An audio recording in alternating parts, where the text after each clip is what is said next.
911 emergency. Yes, I'm in the middle of the field. The Staple just pushed some guys over.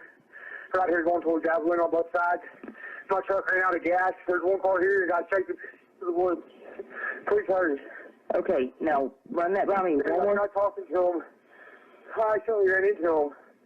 Ah, you ran into him. Okay. Got the first guy. Do you need an ambulance? Yeah. No, I need the cops. Okay. Is anybody hurt? Hello? Hello? Hello? On August 9th, 2013, a 26-year-old father of four made a desperate 911 call from one of the most desolate stretches of highway in Texas. What he said in those frantic moments would become one of the most analyzed, disputed, haunting pieces of audio in true crime history. For over a decade, nobody knew what happened to Brandon Lawson. His family searched. Internet sleuths dissected every syllable of that recording. Conspiracy theories multiplied. And then in December 2024, DNA testing finally confirmed what his family feared most. But the confirmation of his death only deepened the mystery of how he died. This is the disappearance and the questions that remain about Brandon Lawson. Brandon Mason Lawson was born on November 18, 1986, in Fort Worth, Texas. He grew up in a large, close-knit family with siblings Kyle, Billy, and Brittany. By all accounts, he had a happy childhood, camping, fishing, and dreaming about the day he would get his own pickup truck. In high school, Brandon met Ladessa Lofton. He was a junior, she was a sophomore. They became inseparable almost immediately. By 2013, they'd been together for 10 years, not officially married, but common law partners, raising family together. They had 3 children, and Brandon was a stepfather to his eldest daughter from a previous relationship. 4 kids total. Brandon worked in the oil fields around San Angelo, pulling brutal 60-hour weeks, doing physically demanding work. It paid the bills, but it was hard. And that's where the pressure started to crack him. Here's what you need to understand about Brandon. He wasn't some career criminal or deadbeat. He was a working-class father trying to provide for his family in one of the toughest industries in America. But the stress of long hours, a newborn at home, and the relentless grind of life in the oil patch became too much. Brandon turned to meth to cope, and like so many people before him, the drug that was supposed to help him keep going became the thing that destroyed his life. About 6 months before he disappeared, Brandon got clean. He passed drug tests. He was set to start a new job, better pay, better benefits. Things were finally looking up. But then, just days before his new job was supposed to start, Brandon relapsed. On August 7, 2013, 2 days before he vanished, Brandon called his brother Kyle and asked where he could find some meth. Kyle, who had his own history with the drug, tried to talk him out of it, but Brandon insisted. He picked up a friend named Chris, who took him to a known location to buy drugs. That night, Brandon was supposed to meet up with Kyle, but he never showed. And that's where the story really begins, with a man who'd been clean for 6 months, who had everything to live for, making one catastrophic decision. On the evening of August 8, 2013, Brandon finally came home to San Angelo, but there was a problem. He hadn't been home the night before. Ladessa was furious, and she had every reason to be. She could see it in his eyes, in his behavior. Brandon had relapsed. They'd been down this road before. The lies, the disappearances, the broken promises. She believed he was high, and she wasn't wrong. They argued, not violently, but intensely. The kind of fight that happens when trust has been broken too many times. Ladessa was done. She told him to leave. Brandon, angry and defensive, called his father around 11:30 p.m. His dad lived in Crowley, Texas, in the Fort Worth area, roughly a 3.5-hour drive. That's a 3.5-hour drive in good conditions. "I'm coming over," Brandon told his father. "I need to get out of here." His dad said okay. Brandon grabbed his keys, climbed into his silver 1998 Ford F-150 and left at 11:54 p.m. Now here's a detail that has been widely discussed but difficult to fully verify. According to some accounts, Brandon had recently cashed out a 401k from his employer. We don't know if he ever received that money. Ladessa wasn't sure, and his last paycheck was direct deposit but never withdrawn from his account. Some people have used this as evidence that Brandon planned to disappear. But context matters. He was switching jobs. The new job had better benefits. Cashing out a 401k when changing employers isn't that suspicious, but it does raise a question. Did Brandon have cash on him that night? And if he did someone else know about it? What we do know is that Brandon left San Angelo with barely any gas in his tank. San Angelo is a decent-sized city. He had plenty of opportunities to fill up before hitting the desolated stretch of Highway 277 north toward Bronte, but he didn't, and that decision would cost him everything. At approximately 12:30 a.m. on August 9th, about 45 minutes into his drive, Brandon's truck came to a stop. He ran out of gas on the Highway 277, about 4 miles south of the tiny town of Bronte in Coke Country. This is not where you want to be stranded. Highway 277 cuts through some of the most barren, isolated terrain in West Texas. Dense mesquite brush, cactus, rattlesnakes, feral hogs. The area is rural bushland with limited lighting and few immediate resources. No gas stations, no lights, no help. Brandon called his brother Kyle.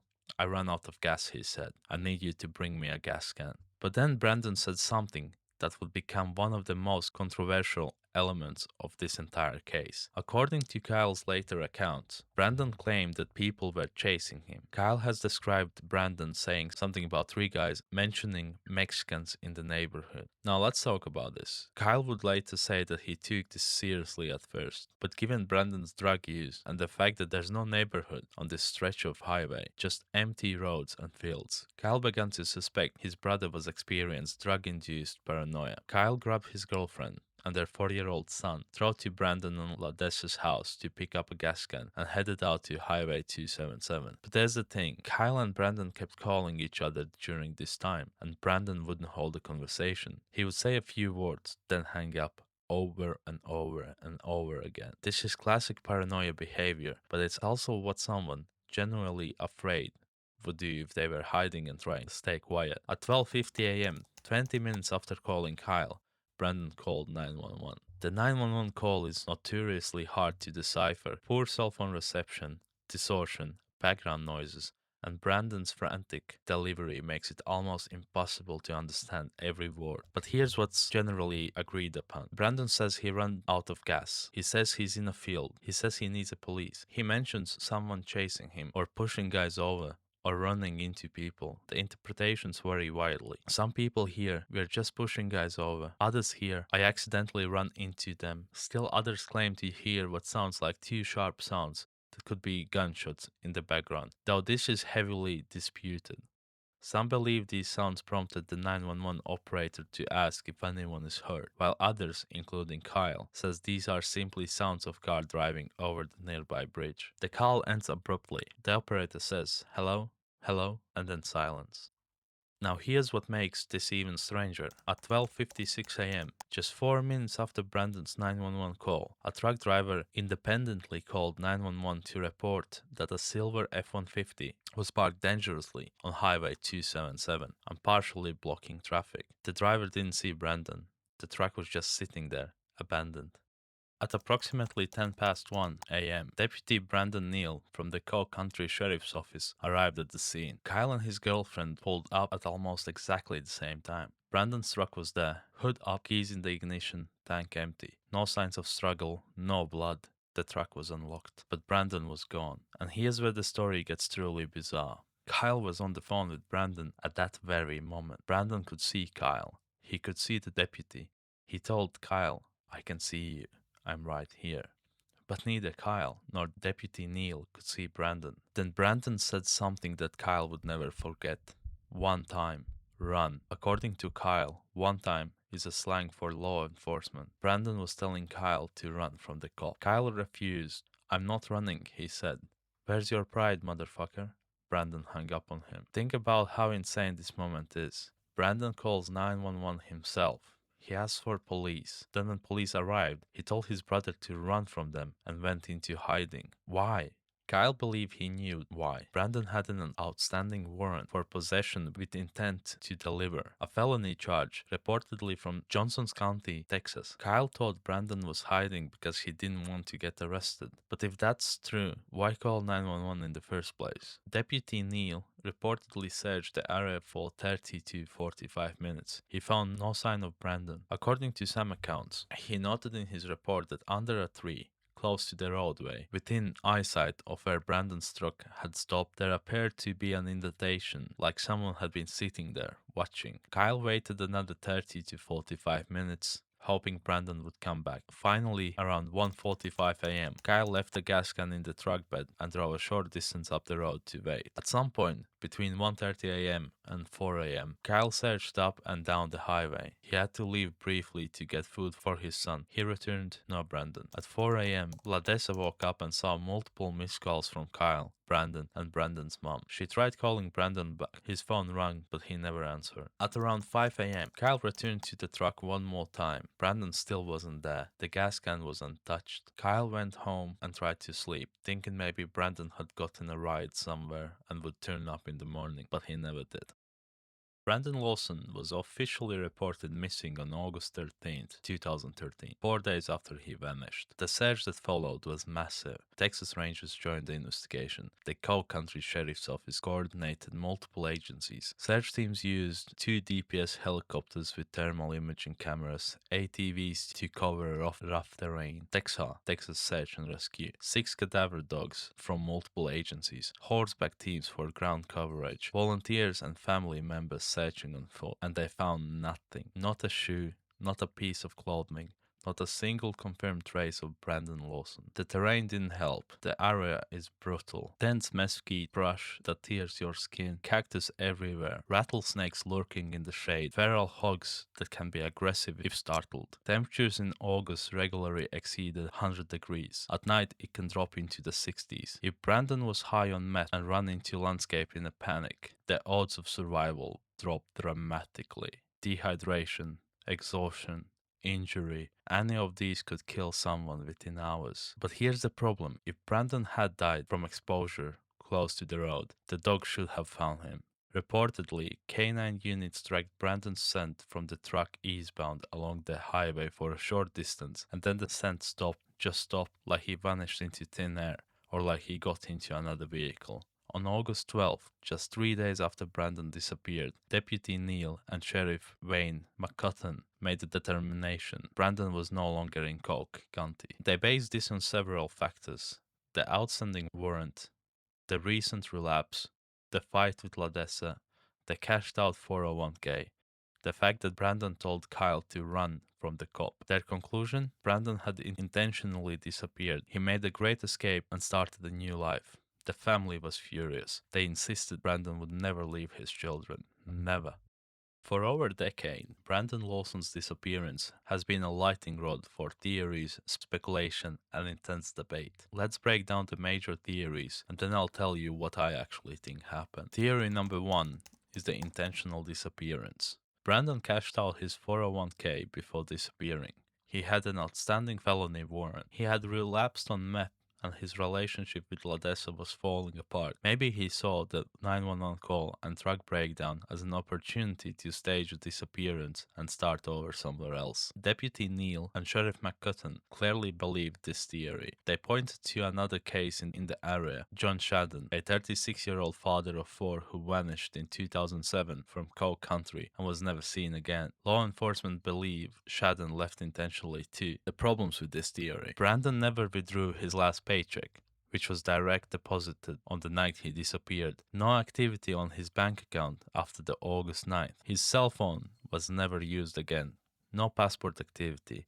No sightings in over 11 years. And trust me, the internet was looking. Here's my take. If Brandon went to disappear, why call 911? Why involve law enforcement at all? If you're staging a disappearance, the last thing you want is a documented 911 call placing you at a specific location. This theory just doesn't hold up for me.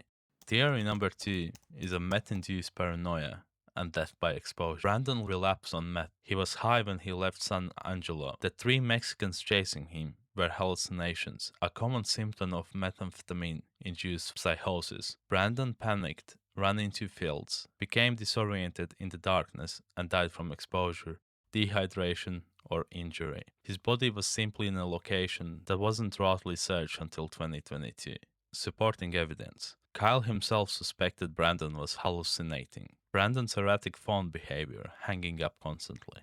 The bizarre 911 call, where he seems confused and terrified. The fact that there is no neighborhood on Highway 277. The remains were found less than a mile from his truck, close enough that he could have wandered there in drug-fueled panic. The problems? Why did the scent trail stop so abruptly after 100 meters? Why weren't his remains found in the initial searches with thermal imaging and cadaver dogs? If he died from exposure, why no evidence of his belongings? Phone, wallet, keys, nothing. This is probably the most likely explanation. Meth psychosis is real, terrifying, and deadly. People experiencing it actually believe they are in danger. Brandon could have run into a brush, become disoriented, collapsed, and died within hours. The fact that his remains were on a private property that wasn't properly searched until 2022 explains why he wasn't found earlier. But I still have doubts. The 911 call doesn't sound like pure hallucinations to me. It sounds like genuine fear. And then one time, run moment when Kyle arrived suggests Brandon was lucid enough to recognize law enforcement and make calculated decisions.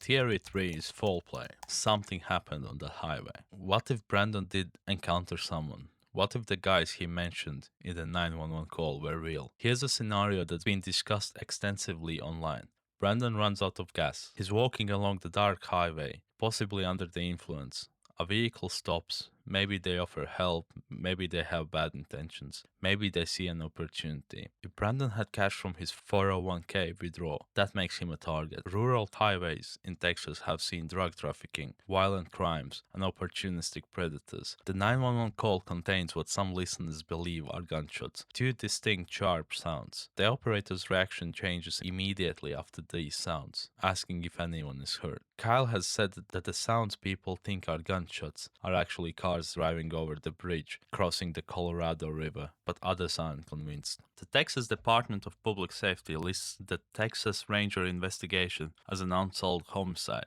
That's significant. They're not saying it's definitely a homicide, but the official classification suggests they suspect something criminal happened. The problems? No evidence of struggle at the truck, no blood, no witnesses despite the highway being used by truckers. No trauma found on the skeleton remains when they were recovered in 2022. I think something did happen on that highway. I don't know if it was a murder, but I think Brandon encountered someone. Maybe it was innocent at first. Someone stopped to help. Maybe Brandon's paranoia behavior made them suspicious or scared. Maybe there was a confrontation. Or maybe, and this is what I really think is most likely, Brandon encountered someone, panicked because he was high and paranoid, ran into the brush to hide, and died from exposure while trying to stay hidden. That would explain the abrupt end to his scent trail. He got off the highway fast. The genuine fear in the 911 call, someone was there, and the fact that no evidence of violence was found on his remains.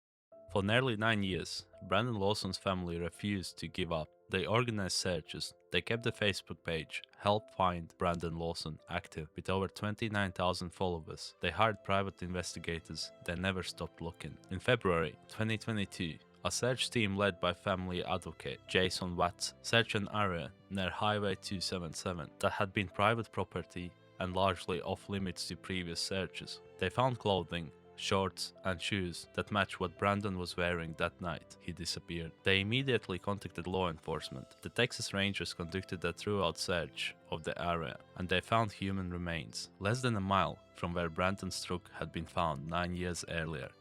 DNA testing was ordered, but it took time, a lot of time. The remains had been exposed to the elements for years. The testing process was slow. On December 25th, 2024, exactly 11 years and 4 months after Brandon vanished, Desolate posted on the Help Find Brandon Lawson's Facebook page. The DNA results had come back. It was Brandon. After 4,362 days, they could finally bring him home.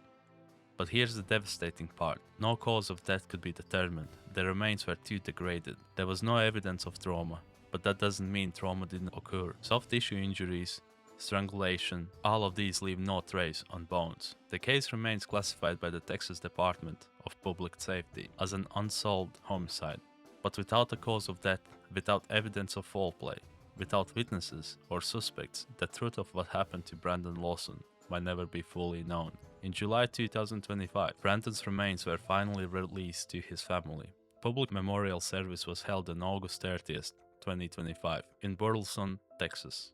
His family can finally grieve, but they still don't have answers.